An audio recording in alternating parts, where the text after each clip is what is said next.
Welcome to the Love Doc Podcast. I'm your co-host, Raina Butcher, here with our host, Dr. Sarah Hensley, the owner, founder, and CEO of the Love Doc Relationship Coaching Services. You can visit her at thelovedoc.com. What's up? Not much. What are you doing?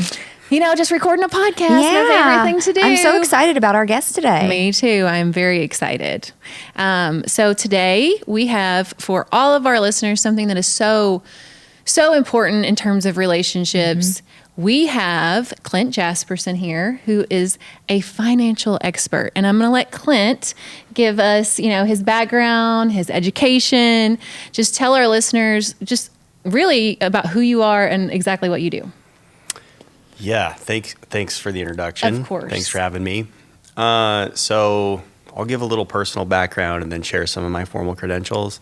Born in the middle of nowhere, Wyoming, grew up in a log cabin. And I would say why and how I got connected to what I do.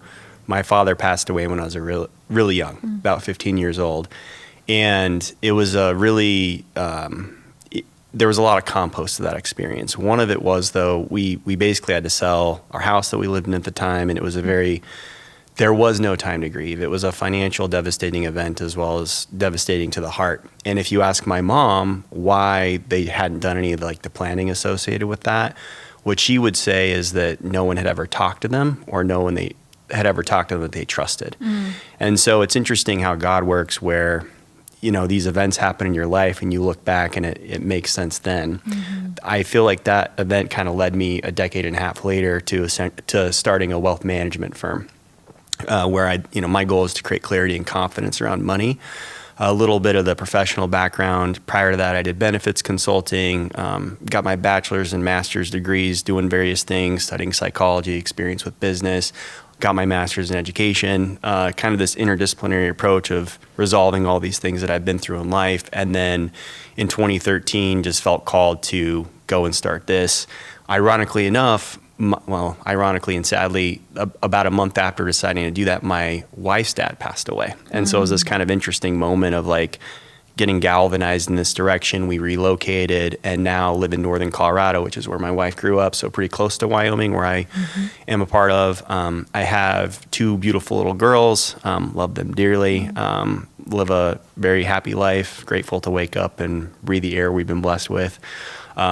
Colorado air is a whole different kind of air. It is, yeah. That Rocky Mountain High is defined by a couple of different things there now with the different legal stuff. But John Denver wasn't kidding. It's a really beautiful place to be. Yeah. So, and then in terms of the financial credentials, CFP, Certified Financial Planner, a couple of other designations depending on what people care about, but really just care about helping people with their finances. Yeah, I love that. And as like I mentioned before, there's such a correlation between relationships, marriages and what people deal with in terms of their finances. But like we discussed when we spoke, was really your relationship to money. And I think this is something that Sarah and I can speak very candidly on. We have struggled with. Yes. And so I want to approach this subject first before we get into, finances and marriage, because I think it's important to approach your own relationship with money and how you feel about it before you approach it within a marriage with someone else. And so I can speak from personal experience, similar to your story. I grew up in a home where I don't recall ever not having everything I needed, but I do recall there were moments when there was financial stress. Yeah.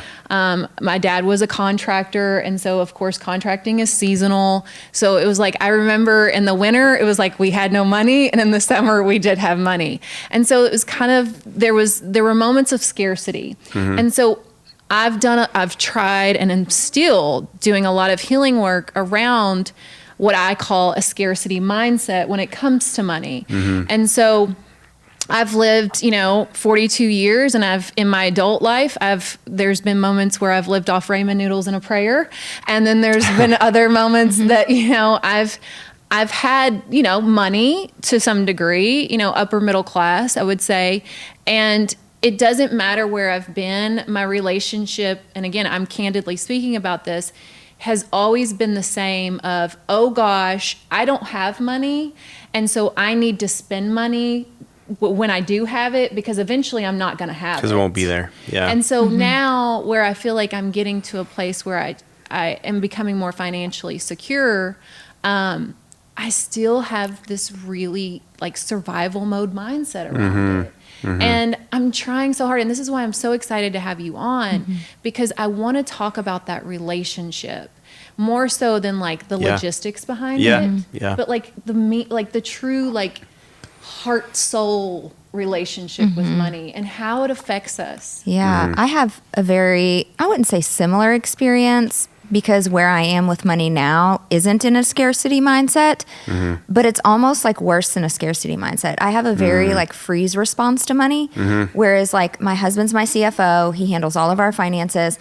I don't like to look at the numbers in the bank. I don't like to look at QuickBooks. I don't want to know anything about our money. Just tell me if I can spend it or not. Yeah. And it's because just the idea of seeing the numbers, even though the numbers are great, it still brings a stress response into my nervous system almost. And we know that freeze is a level 2 response, right? It's like the most stressed you can be. And so my experience was I had a bipolar dad who could not keep a job to save his life. And so it was the times we had money and times that we didn't. If dad was holding down a job, then we had money. My mom was a dental hygienist. So, it was really tough to live just on her salary, but it was so up and down. We never knew when we were going to get off the bus and dad lost another job. Well, we have to cut out your dance lessons. Well, we have to, you don't get new clothes for school. Okay. And so, we've been lower middle class. Then there were times we were more upper middle class.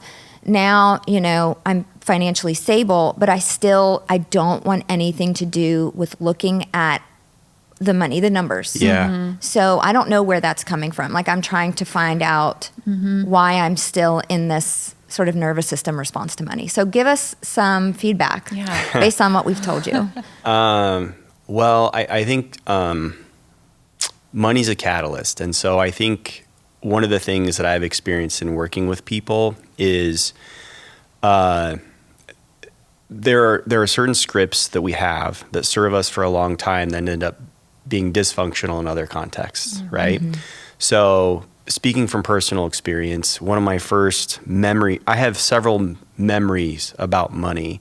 One was when my dad died and realizing that as a teacher and as my mom being a office manager for dental practice at the time, we had neighbors, and growing up in a rural environment, your neighbors are basically family. And I remember they came down, and my dad was he was very, very intelligent, gifted in many ways, despite some of his faults. And she was like, your dad was a really smart man. There's this type of insurance that pays off your bills when you die. Like, I'm sure he had it, and he didn't. And I remember deciding, like, I remember the moment on the couch when we realized that, and I was like, I will never have to worry about this.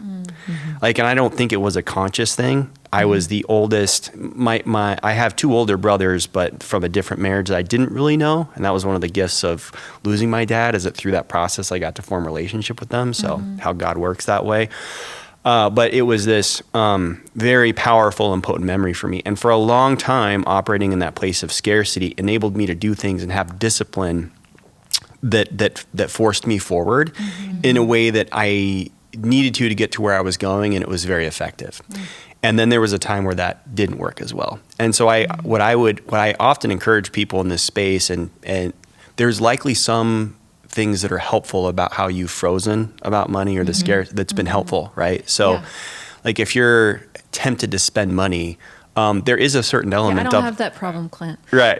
or I love to spend money. Well, but what I'm saying is this desire. So like, if we explore, this idea, like I need to live in the present because it might not be there. It's not an inherently bad thing. It's a tool in your toolbox that has served you in some contexts. Right.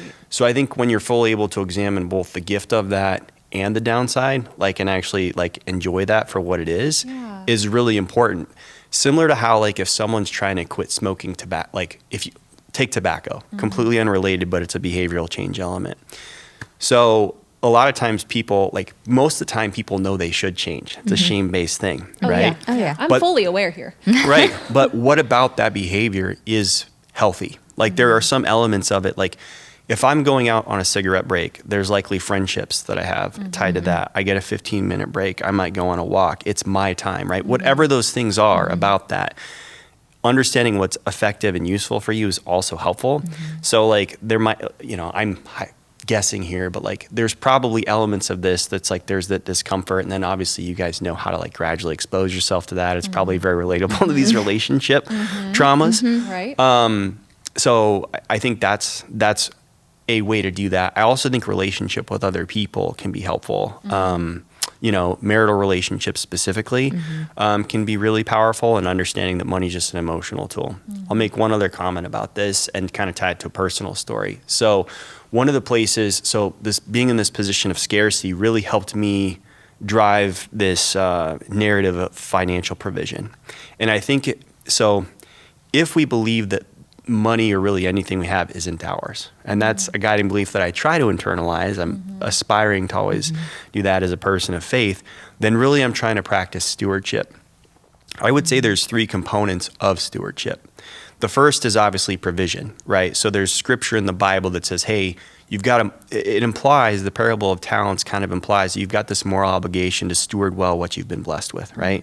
So y'all have expertise, y'all have trust, you have people's attention.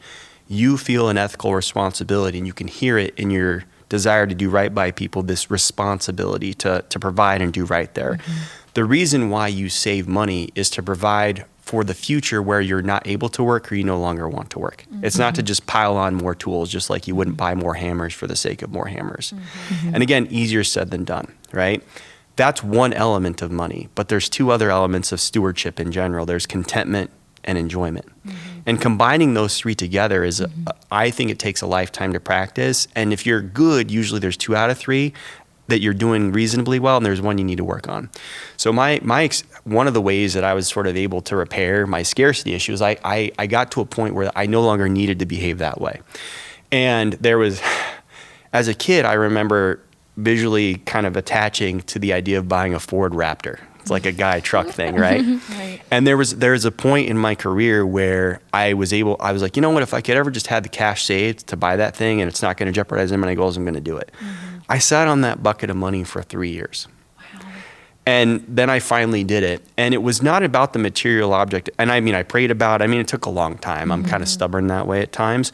But what's incredible about that is by me celebrating and enjoying that, it actually enabled me to give more in the contentment side, because it kind of freed me up from that position of scarcity. So just like how sometimes our behavior, like we're more predictably irrational than rational, that should of like, well, I should do this. It's not a linear process. Yeah. And you probably know this, but in my instance, like I bought that truck, and my like desire to give more, how much better it felt, and even giving of my time, which I think is harder to do now, which y'all probably relate to as your success has gone up. It's this combination of things that comes together, and that's really what you want. Like we all know someone that's got more than enough money that isn't happy.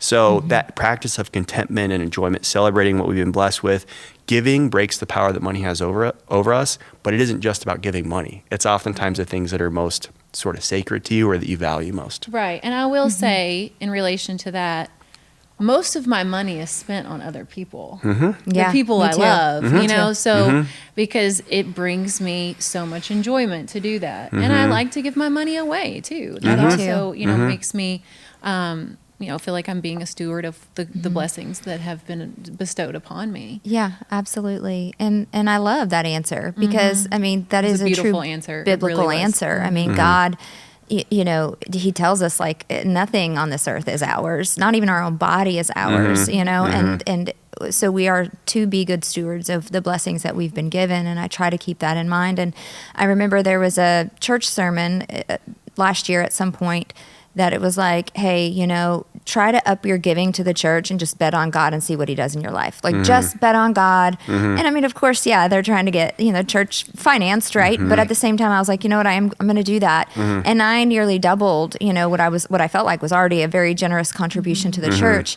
And that's when my business exploded and my finances drastically changed. And so, but it's still hard sometimes, because like June was a very slow month for us. July is looking a little bit slow. And there's that initial sort of fear that just juts into you. That's like, oh, wow, what if something's fundamentally shifted, right? Right. Like the TikTok algorithm is shifted or something is Have we working. plateaued? Have we You know? plateaued? Have we saturated our audience? What have we done? But I'm like, no, I have to stop myself from thinking that way. I have to stop myself from going back to scarcity mindset. I do believe somewhat in the law of attraction, but I personally, the only thing that gets me out of that is focusing on the mission of like, no, my job is to help people here, and whatever comes from that comes from that.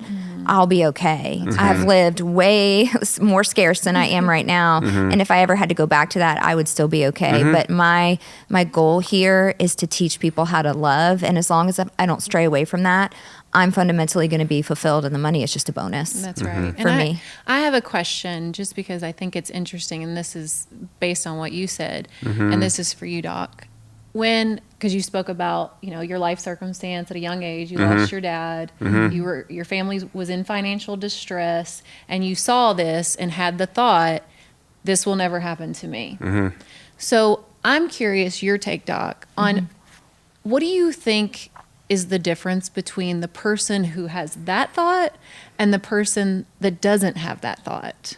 I think the person that has that thought, that their nervous system is capable of being proactive. So even if it's in like a fight or flight state, that's still a can-do state, right? It's a sense of urgency. It's a sense of like, no, I need to run with this, right? Whereas like me, I'm a little more frozen. So I'm not acting, right? The state of freeze is inaction. It's self-protection. And so I think it probably has to do with what did that kind of trauma do to you and how your nervous system functions around that specific topic.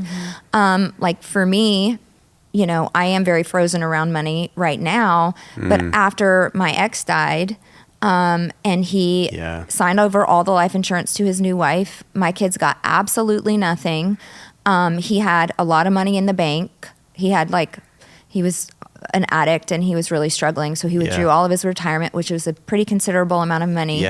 And she got she got everything. And my kids got zero. And that's when I have 3 very large life insurance policies. 2 out of the 3 being, what do they call it? Whole life or like variable life insurance that doesn't ever go away. And 1 is a term policy. And people are like, you're so dumb for taking out all this life insurance. And everybody that I've told that knows anything about money was like, why do you have this much life insurance? I was like, because I saw firsthand what it did to me and my girls not having their dad's support in their life after he died. And then there's like forever no support, right? And so it's like, that was so scary to me that it jutted me into action in that way. It put me into like this real fighter, like panicky state. Again, where you fall in your siblings? Sorry, what about the siblings? Where do you fall in your siblings? So in most of my life, while I was a kid, I was the oldest sibling. Okay, that makes sense. Okay. Yeah. But I want to. This is your response is like teed up because it's the heart of what. And there's scripture about this, and I don't remember exactly how. There's so much here that we could spend a long time on. So, the first thing that I felt called to share is there's scripture, and I'm going to kind of mess it up a little bit, but essentially it goes, both wisdom and an inheritance are a good thing and benefits those that see the Son. But if the Son in this case being Jesus, and if you're a non-believer, the virtues that you maintain upward aim, and benefits those who see the Son. But if you have to err on one side, err on wisdom. So you've essentially lived the example of there are people that inherit large bucket of money, and we don't want to gossip about whoever got the money, but essentially you were gifted a catalyst of this compost stacked on top of the virtues that you found through your faith journey, etc. And now you're here. So you've literally lived this example, and yet there's still this element of like, okay, it's not about what the life insurance, it's not about the dollar amount, it's about the fact that you've associated deep meaning with providing in this context because you know what it's like to not have that and the depth of it. And if you had to err on one side and like sort of think about that, it's like, well, if you could only choose, I'm going to pass on secure attachment and all this sort of loving capacity in my kids or this large bank account, you'd probably err with the former, right? Because you know the potential of that. Right. I think that's what's so hard about money is we ascribe all this potential to it, and we project all these things on it, just like we do in our romantic relationships to our partner. And then when you look behind the scenes, oftentimes it's like, oh, what does that say about me? It becomes kind of a mirror about this. Yeah. And it's not necessarily like your decision to buy life insurance is right or wrong. It's like the why behind it. I know it sounds kind of like a guru answer, Yeah. but it's so true. Yeah. Like Right. literally scripture talks about this, right? And if you could err on one side, it's like, well, most people would agree that that's not the best last will and testament that a father wants to leave their kids, that emotional experience, Yeah. right? And so you've convicted yourself, Yeah. this is what I want to do now because of that. Right. And it was so confusing to me, like why he made those choices. But then again, I know why he made those choices. We had an extremely contentious divorce. We had just finished we're about to finish an extremely contentious custody battle. He didn't like me. Right. Right. Right. And he didn't plan on dying. Sure. Right. Right. Of So course. he's thinking, okay, I'm going to make these changes now that I got remarried. And, then someday, her getting that, 15, 20 years, 30 years down the line would have made a lot of sense. Whereas, here we had only been divorced a year and a half. Yeah. And he had already been remarried. And then, and I'm not knocking her. I mean, her and I would consider have a Yeah. cordial, Yeah. relationship. Yeah. I understand why she kept what she did. I mean, she felt very justified and as the rightful owner of that money because Yeah. that was his last wish. Well, and Those if were that's his his wishes. intent, Yeah. right? Those were his wishes. Yeah. And so I am not, in any way trying to drag her through the mud, but I think that it was kind of a shock that I was expecting that this was going to be there and then it wasn't there. Yeah. Because I remember one of the last things I asked him, when he got out of rehab, I said, are you still paying for the life insurance policy that covers me? Have you made any changes to the beneficiaries, because you're getting remarried? And he said, no, it still goes to you. And then finding that, I remember the phone call of finding out, no, you're not the beneficiary of this money. Yeah. And it was just Another another huge gut- slam when I gut was already punch. so traumatized. And Of I had that course. exact same thought. My girls will never go through this. If something happens to me, God forbid, they will be Yeah. financially secure. Well, and what a beautiful thing, because of course, like you said, it catapulted you to exactly where you are now. And say you had gotten a huge inheritance, sadly from his death. Yeah. Would it have brought you to this place? No, Yeah. probably not. I probably really needed to struggle. Yeah. And order and thank goodness for Social Security death benefits. I mean, that Yeah. came in so clutch when I needed it. Yeah. Because I had bought a house. I had built my life around Yeah. him providing, Yeah. support for my children. And then it was like, oh my gosh, I might have to sell this house and rent a really tiny apartment. What am I going to have to do? And by the grace of God, we made it. But it was a blow at that time. But now, God has shown me you never needed that money. Yeah. You never Yeah. did need that money. That money blessed somebody else Well- in their life. And that's okay. Yeah. I think, so you talk about how essentially you had this act of faith that, you made this gift, this sacrificial gift. It was a conscious choice in church, and then you happened to be blessed. There's so many stories in the Bible about this. And I've been spending a lot of time thinking about Cain and Abel and just sort of the implications of this and how we live this all the time. You were in a position where you didn't really know what was on the other side, but you decided to give your best anyway, right? And sometimes when we go through involuntary suffering, we can say we have a choice, and we do. You guys work with couples and people all the time that don't believe they have a choice, but they really do. Yeah. Okay, so but the real truth of a deep, meaningful life is we actually don't have a choice. Everything's a sacrifice. And what I mean by that is, if you look at how Cain and Abel experienced their life, so you essentially, for those unfamiliar, you essentially have one brother who, despite not knowing what's going to happen with harvest, etc., decides to give the very best sacrifice all the time. And I would say in everyday life, sacrifice is any choice, right? You have to give your time at a minimum, right? So any choice is a sacrifice. Then you have another brother, Cain, over here that says, hey, God, why not me? Essentially, right? And there's kind of this tension because God essentially comes down and says, well, honestly, you're not really giving your best.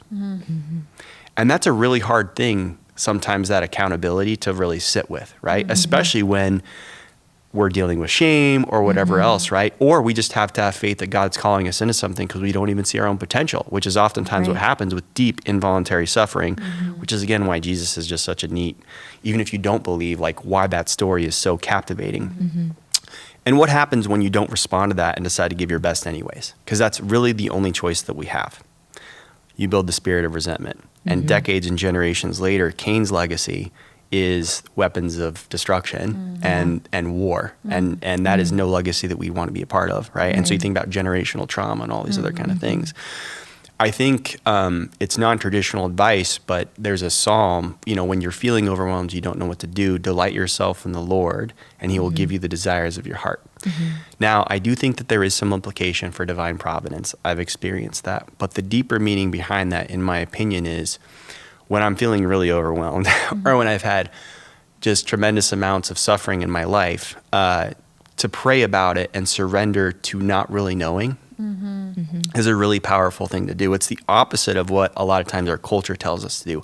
Hustle through it, push through it, etc. And I don't mean to say that there are some times where you want to push that extra weight in the gym. That's also possible. But there's also some times where getting down on your knees and surrendering and just asking for help is a very powerful thing to do. Oh, for sure. And sometimes you really don't have the choice and you convince yourself of otherwise, right?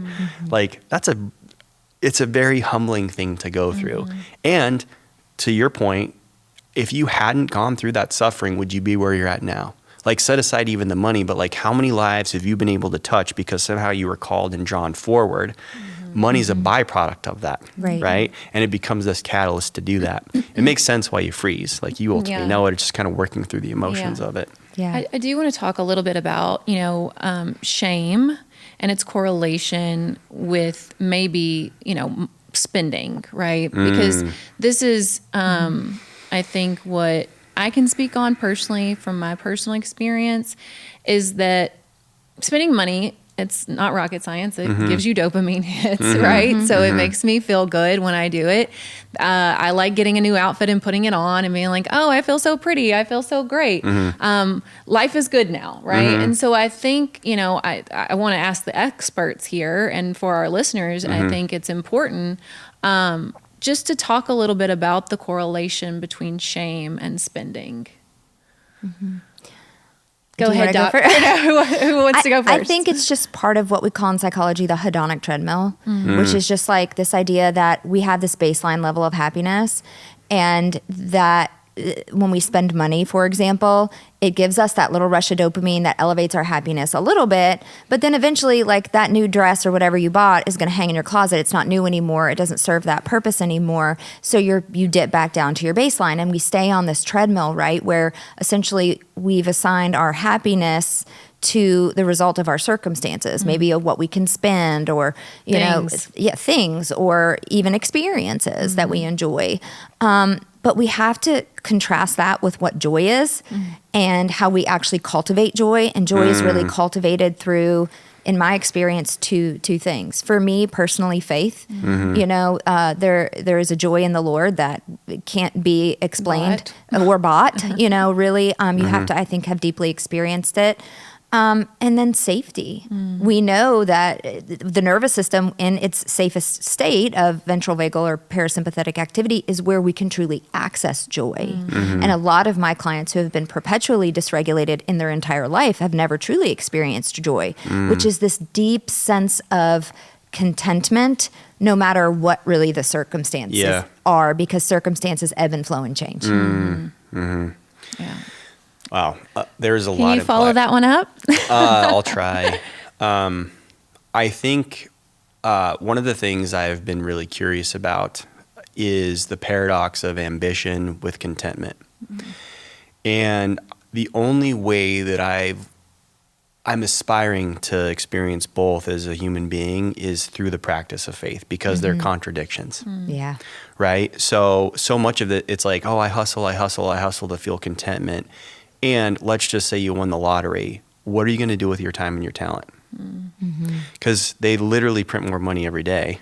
Yeah. You would want to do something with it. Now, there's only so many, lake boating adventures while you're drinking cervezas that you can have before you're like, well, I'm feeling a little bit of this, right? And so that hedonism, or, hedonism is, excess too far. And at the same time, there is an unhealthy place where you don't celebrate at all, right? all these things are sort of contradictions or paradoxes. And in my opinion, they only make sense in the context of faith because I can't understand why it is that way. I'm just trying to appreciate the beauty of the tension of those things. And so I think trying to make space for the inherent contradictions, right? So there are times where I still spend money and I'm like, why did I do that? So my goal is not to be someone that never makes a mistake. My goal is to create a framework or parameters or a system, a relational container, right? That is where I'm able to experience the best of my human condition, knowing myself, etc., and still maintain that upward aim, whatever that is, right? Not without mistakes, not without forgiveness, not without grace, and at the same time still trying to pursue for better, larger than life, whatever that means for me personally, my values and what I want for the vision for my life. First and foremost, we want to thank our sponsor of this podcast, Cozy Earth. Thank you so much, Cozy Earth. We love you. We do love you. Your sheets are amazing. They are made of the viscose of bamboo, temperature regulating. They have an amazing guarantee on their product too, which I think 10 is years. fabulous. 10 So years. that really shows just how much they believe in their own product. I only trust people that believe in their own product. I am a big fan of Cozy Earth. I can't live without it now. I even just ordered sheets for the camper. Did you get your fuzzy blanket yet? I did. I got my fuzzy blanket, and it was surprise. so nice. Yeah. Every product they make, I feel like, is just fabulous, very high quality, and wonderfully soft and luxurious. Yes, the cozy blanket. The thing I love about the cozy blanket too is it's a little weighted. It's not like I struggle with a weighted blanket, but their cozy fuzzy blanket is just a tad bit weighted, so it doesn't make you feel like that claustrophobic feeling, but yet it's like being wrapped in like this, I don't know. It's so soft. It is so soft. It's wonderful, and I know I'm going to have to yank it away from my 3 daughters because they're going to be stealing it. Yeah. But we are just so happy that they have decided to sponsor this podcast because we truly do love these products, from the sheets to the towels to the PJs, lounge sets. The jogging PJs are suits. amazing. My wife has I bought some thanks to your podcast. My wife loves her PJs, and my Nice. 2 little girls love the towels. Oh, nice. I love it. Yeah. Wonderful. Wonderful, wonderful. So thank you so much, Cozy Earth. You can go to their website, cozyearth.com, enter code LOVEDOC for 40% off, which is a very generous discount. So thank you again, Cozy Earth. Yes, thank you. Yeah, I know I can get stuck in when you own your own business. It a little bit feels like a video game. Yeah. It feels Of like course. I'm just, okay, what's the next level? Right. And you're always looking sort of ahead to, okay, I need to beat this level. I need to master this level. And then I get to the next level. And it can get a little bit addicting. I mean, I remember when I started to leave my job and I was the program director of 2 graduate programs, PsyD and PhD in clinical psychology. I was literally, unless I would have been promoted to dean, I was at the top of my field. I mean, most people would say, wow, being a program director in academia, that's a very big high deal. up there, right? Instead of being like a dean or the president, that's you're going to top out there. Yeah. And I was making $4,300 a month. And I remember looking at my husband and saying, if I can just coach enough clients to make $4,300 a month, I'll be okay. And so when he shows me the books and he, because every week he gives me a screenshot of QuickBooks, which I don't like to look at, but he's like, no, you need to know. And then I get down if sales are down or whatever. He's like, remember when you said you just needed to make $4,300 a month? Yeah. Can you go back to that place for a second to just get back, remember where you have been? And, it's incredible to me that you can get on this trajectory where it just doesn't seem like enough. Like you need to keep going to the next level. And there's a part of me, again, where there's that ambition, right? And that makes you successful, but also being able to ebb and flow and have the contentment and have the enjoyment piece to it, as well as the giving piece. And so that's why I think part of me is just like, stay focused on the mission. Just stay focused on the mission. And then the money is what it is, right? Because that's not why I'm doing what I'm doing. I'm doing what I'm doing because I'm called to God. But also, have I become a little bougie and do I like nice things? I do. I like nice But things. I think that that's okay. I think that that's, I mean, I don't feel necessarily guilt over wanting to take care of myself and be good to myself and buy myself things. Yeah, you're like, fine leather goods. Treat yourself. Treat yourself. But I think where mine mostly comes from is just having limits, right? Like having limits around those things and wanting, like you said, at all times to really think about where it is I want to go. And it's difficult. It's been difficult for me to think in those terms, right?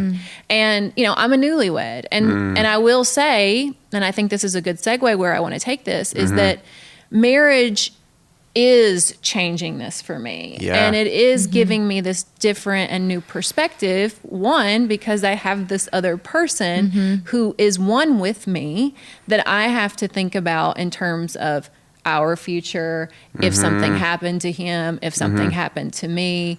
And these are things I've never had to think about in the past. And so I think this is a good segue to where I want to take this. And really, I think, again, what's so valuable for our listeners who are in marriages where finances, I mean, we all know a huge problem.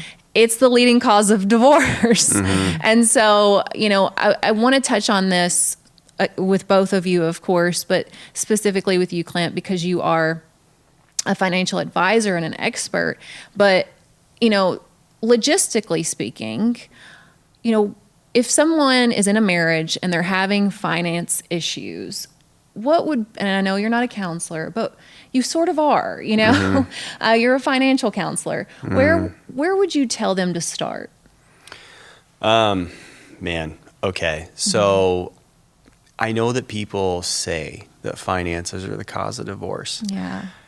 My experience is that that's a way that it gets expressed, right? And it's hard because I don't think people realize, like if the idea of marriage in our society was sold as the true cost of marriage or what you're signing up for is sacrifice and death, no one would raise their hand, right? It's like we buy into the vision of like the songs and the pictures and all those other kind of things. I think therapy is very helpful. I also think if you can, before you get married, finances have to be something you talk about, and it's more so talking about but looking at behaviors, because my experience is that if you can't come to terms on that, that's one of those places that's very difficult to reconcile after the fact. Yeah. Like it just is. And I'm not trying to be discouraging to anyone, but if you're in that place, like it's kind of like all the questions you guys get on like the DA, right? It's like if you can try to manage that up front, that's possible. Now, what happens when you're inside of that? That depends on the context, right? I don't think that there's any one script that works for every couple. What's really, and I think both of you are providing for one another in the marriage, and not just financially, but it could be, I have this responsibility in our household. This person has this one, right? Recognizing and coming back to that importance. How are we providing for one another, and what does the money do for us in terms of that provision, right, is really, really important. So, take life insurance, right, that you were talking about earlier.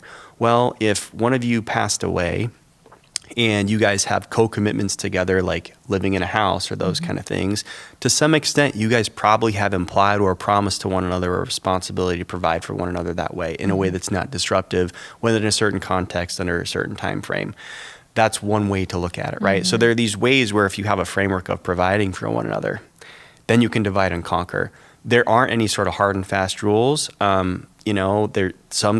Usually there is one spouse that is more money inclined than the other, but that doesn't look the same for everybody. So sometimes there are folks that are very inclined to be like, the budget keeper and managing the books, et cetera, but they don't necessarily know how to think at a 30,000 foot view. Right. Right. And so that a lot of times where a financial advisor or someone that can help step in as a facilitator is allowing both spouses to participate versus in the facilitator role. Because the other thing where, just like how some marital dynamics, you can have one partner that kind of becomes a parent to child relationship in terms of the subconscious trauma. Yeah. Money's a delicate thing too. I also think there are times when and I don't know if this is in our culture right now or what, but there can be tension between genders, specifically with gender roles and money and provision and assumptions and expectations. I think communicating those and some of the tensions that, for example, if like I was reading some statistics the other day, just like thinking about relationships and stuff. And like most women want a guy that's 6'1", makes more than $100,000 a year, has an athletic build, all these other kind of things. And I'm not trying to say lower your standards, but that's a very rare percentage of the population, right? Yeah. And also we all want to feel deeply loved beyond those things, Absolutely. right? Yeah. So it's like, I think it's not pretending that that doesn't exist, but I think true intimacy is the ability to sort of acknowledge those things and the choice consciously to choose other, and like, where am I willing to give up versus not? Right. Right. Right. And not pushing someone into changing too quickly, right? Yeah. Because I think capacity for change. Yeah, I think that I can speak for myself and Josh. Josh is definitely the more responsible when it comes to money. What's an example of that? Because we've talked several times, and Yeah. you tend to frame yourself in a way where you're irresponsible. Like, Yeah. what? Can you give me an example? Well, you know, You want me to Asking take you to this be a one? I'm little just kidding. asking you to be vulnerable You take here. this one. Yeah. Because it's so funny though, because we share an Amazon account because of our influencer status, right? So we share an Amazon account, and it's just like my email's like the ding, the ding, the ding, like, and I'm like, I didn't buy any of this. This is right. Yeah. Yeah. And I think so. Yes, I tend to be a little frivolous in the things that I think I need.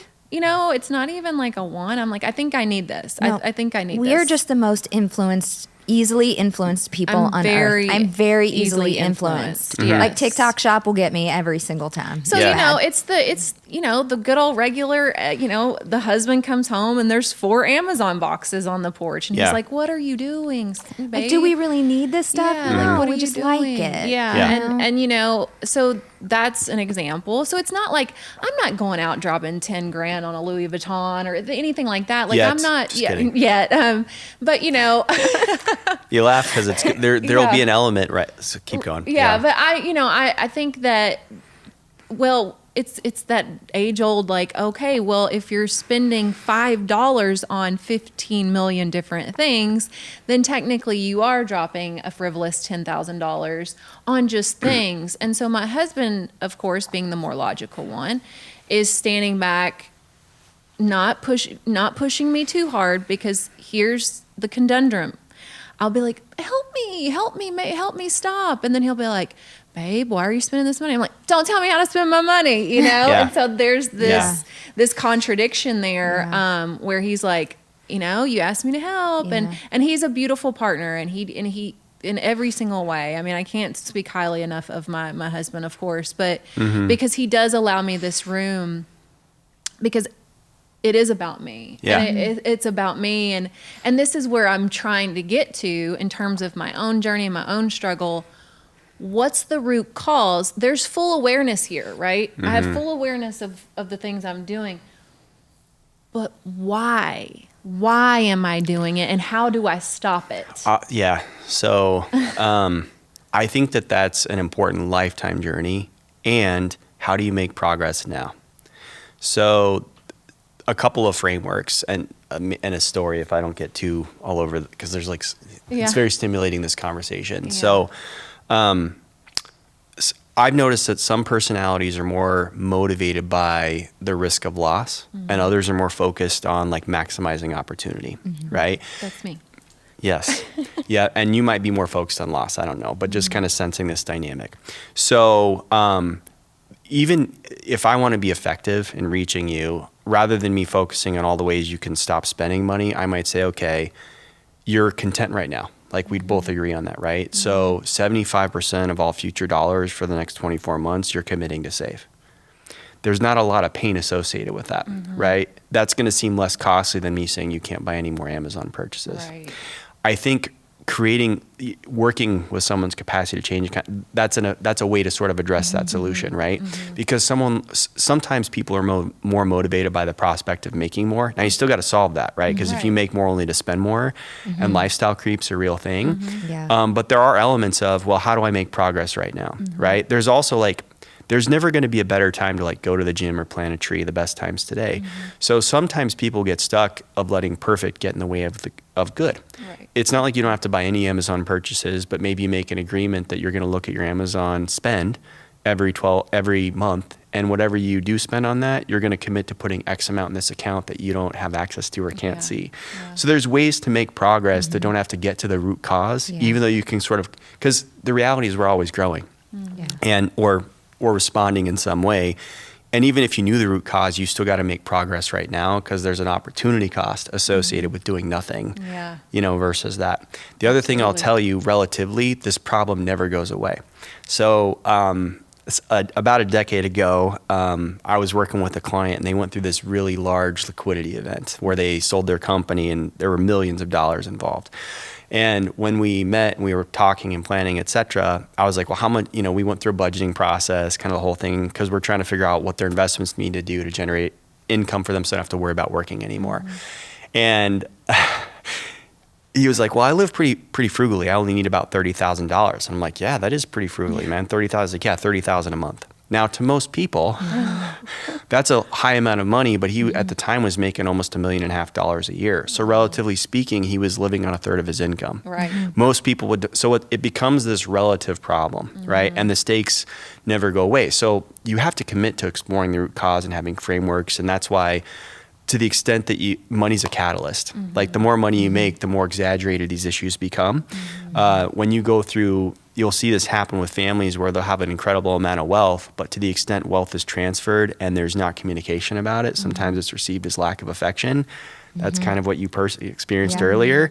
In some ways, it almost would have been better if there was nothing, not for the other person involved, but at least for kids, because at least it wouldn't hurt so bad. Right. Even though you're ascribing all this meaning to something that, for all you know, he just had one day. I didn't know this person, but it sounds like maybe he was, would make a decision that wasn't the most rational thing all the time, right? So it might not have had anything literally to do with you, but that isn't how it feels in the moment. Right. So the things I would tease out there, don't let progress get in the way of, or don't let perfection get in the way of making progress. Yeah. Like whatever that is for you, because building the muscle of behavior change and building your capacity, just like in relationships, really, really important, especially in a marital dynamic. If you and Josh or, listeners out there could come to an agreement with their spouse to say, okay, what is the thing we are going to focus on? I don't have to never spend or sort of perfectly resolve this yet, but how can we make progress? Yeah. Just like how, with reaching the DA, it might be like this, making your requests so that they're not received as criticism and seeing how they respond.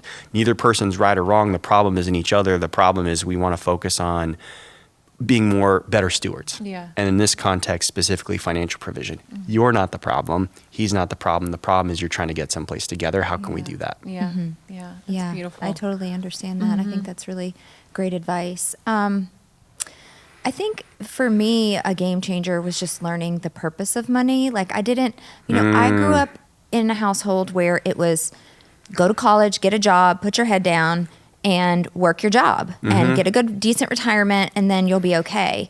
And I think becoming an entrepreneur shifted my entire awareness of what money can do and what money is for. Whereas, I'm not knocking people who have jobs. I mean, jobs are a great thing to have, and you're blessed if you have one. But there is a cap on what you can make. Somebody else is telling you how much money you can make. Yeah. Whereas when you're an entrepreneur, there is some direct correlation between your effort and your strategy and then what lands in the bank account. And that's a fun game to play. But also it helped me learn that money isn't just for paying bills. The purpose of money is to take $1 and make that dollar make another dollar, right? Without you having to work for that dollar to make another dollar. And I didn't realize that was how people got rich. I had no idea. I had no education around money. Yeah. And so now, I was very late to the game, really investing. I mean, I had to drain my retirement more than one time, first for my divorce and then for the subsequent post-divorce custody battle. And, so here I am, late 30s, I had nothing, right, to show for, however many Your decades of education, work. all Yeah. that, And so now that I have a little bit of money, I'm very focused on investing. We have, we're starting our real estate portfolio, like all of these things, because I didn't realize that the purpose of money wasn't just to pay bills. And then whatever you had left over, you spend it and have fun with. Right. Right. And it's also more than also just having this savings account that's not growing. Right. I want every dollar that I have to potentially make me another dollar somehow. Yeah.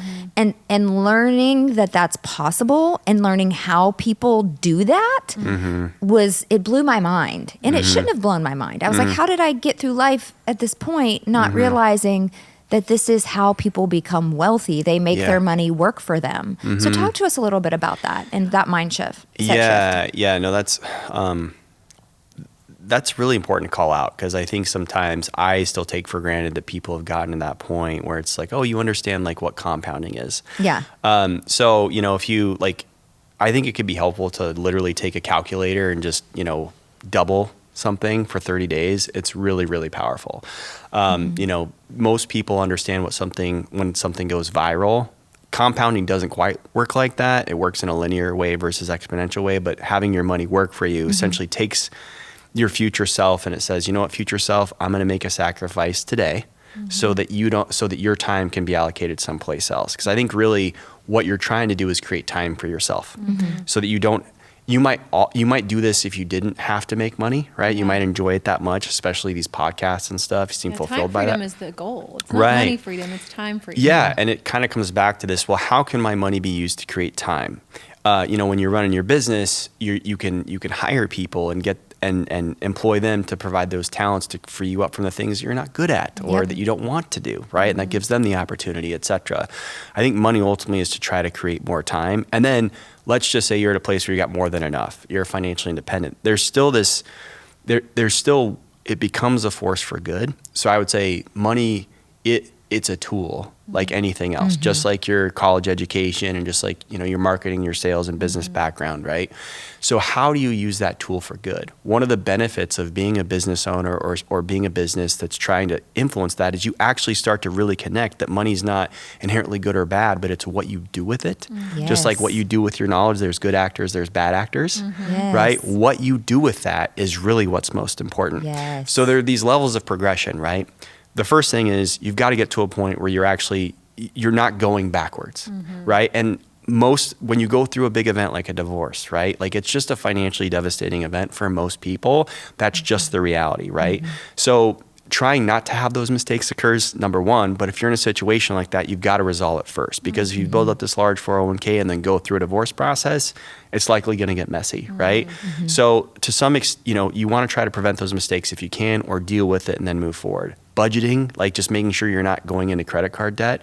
If I had the ability to have someone else pay me 20% of my money to, give them a loan, I would choose that all day. That's what the credit cards, why would you pay someone 20%? Go online, look at a calculator and look how expensive that is. But people don't understand that.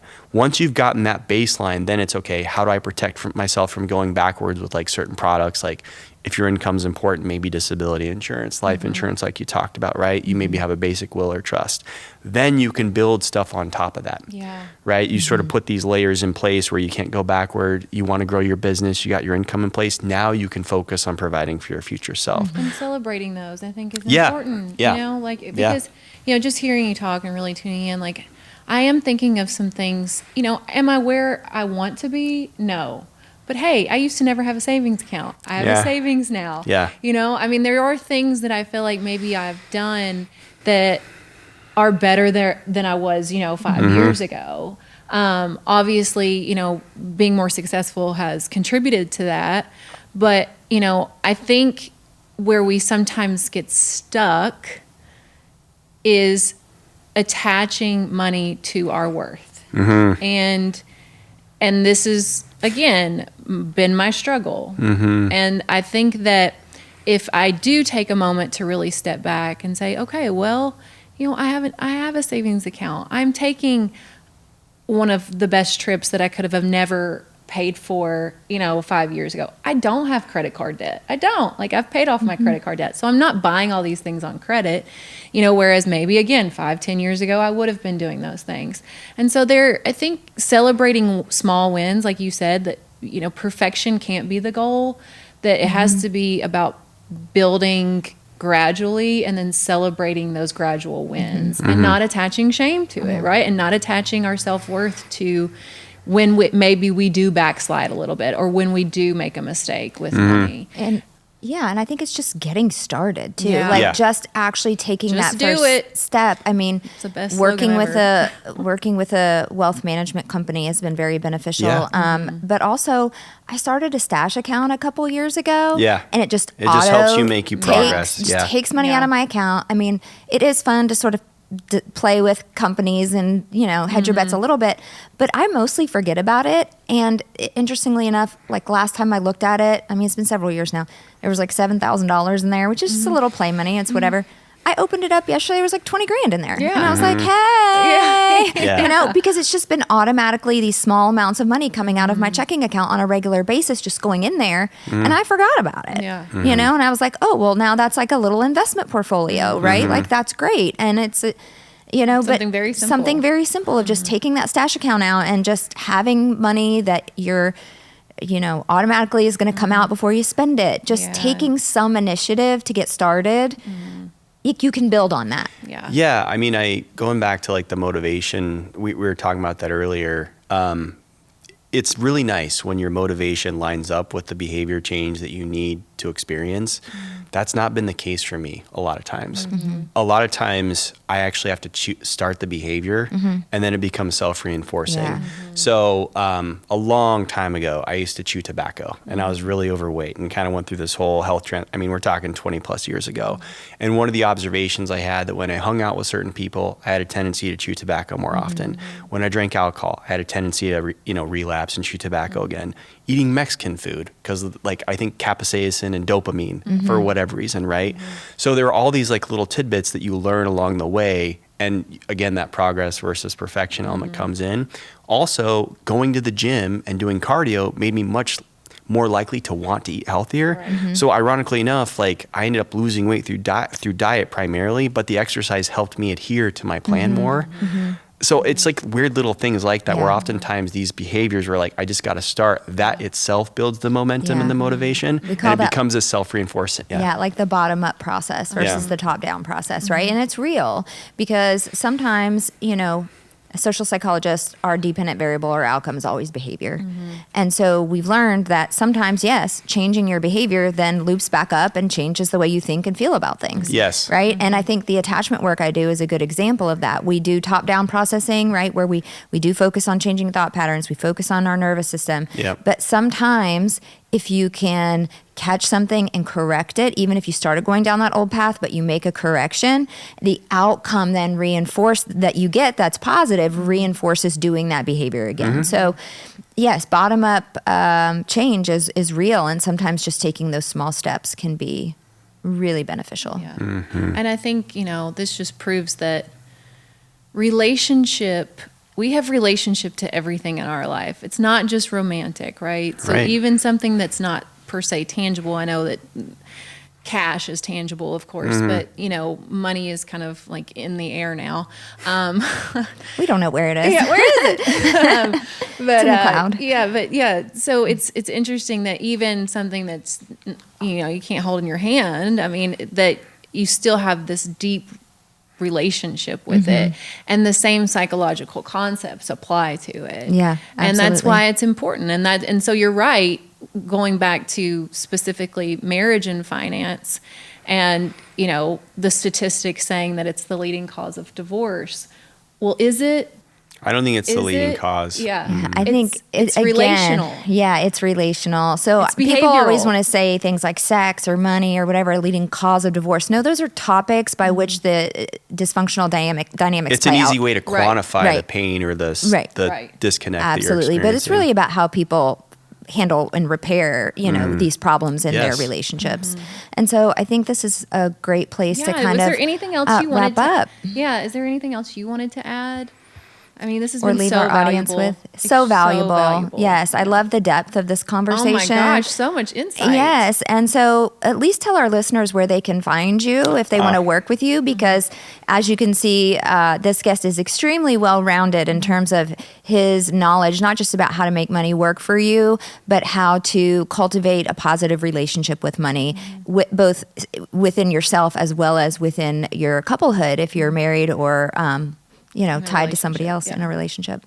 Thanks. Had you not prompted me, I'd have forgotten about that. Yeah. And my social media colleague would have been giving me a hard time. I've been cueing you in the background. Hey, tell them where they can find you. Yes. Yeah, exactly.